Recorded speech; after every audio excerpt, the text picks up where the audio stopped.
What's up, risk managers? My name is Nasdaq Anonymous, and I'm addicted to the NQ. And boy, is she one hell of a drug. And welcome to tonight's NA meeting, where we'll discuss the economic data for the week, analyze today's session, and from that, build a winning game plan for tomorrow's price action. And if you haven't done so already, you can show your support by subscribing to the channel. And with that said, let's jump into the charts now. This is tomorrow's data.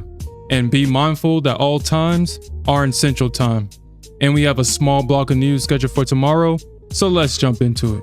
We have a big block of news at 9 o'clock with the focus on the Michigan Consumer Expectation and Sentiment Index for the month of June, and the 1-year and 5-year consumer inflation expectation for the month of June.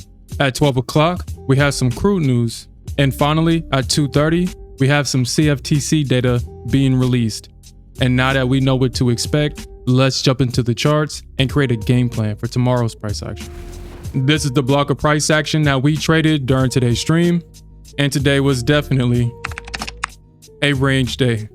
And as I analyze the charts, I see about 3 clues that's going to be essential for helping us find the best trades going into tomorrow's stream. So let's jump into it. During the overnight session, the Nasdaq opened slightly bearish and traded 179 points to the downside into a previous area of support.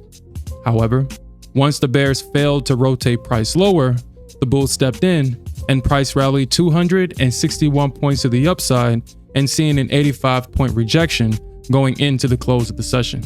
And based on this price action, this is what I'm going to be looking for. So, for my bullish thesis, if the bulls can regain their control overnight, then I'll be watching the reaction when price trades back within a range between 115 and 135.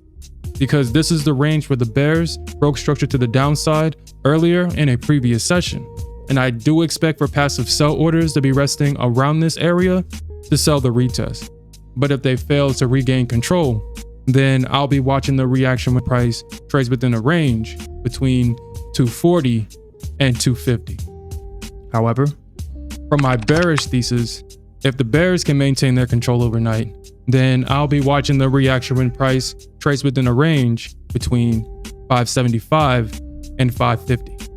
Because this is the range where the bulls broke structure to the upside earlier in a previous session. And I do expect for a passive buy orders to be resting around this area to buy the retest. But if they fail to regain control, then I'll be watching the reaction when price trades within a range between 435 and 415. Now, for those that found themselves on the wrong side of the market today, I know personally how discouraging that can make you feel. But remember, every trader has faced the same challenge, but what separates profitable traders is their ability to use these moments to refine their strategies and to keep moving forward. But I'll be monitoring both markets overnight to identify the best trades as we go into tomorrow's stream. And in summary, the Nasdaq started off the session with a strong bearish move to the downside. The Nasdaq bulls held the pullback and pushed through pre-market's highs. And finally, the Nasdaq traded in a range as the buyers attempted to push price back above that support trend line while the sellers tried to defend it. So, the winner of this battle will determine the market's direction. And that's all I have for tonight, risk managers. And you can watch us trade these concepts live by clicking this video. We'll see you there.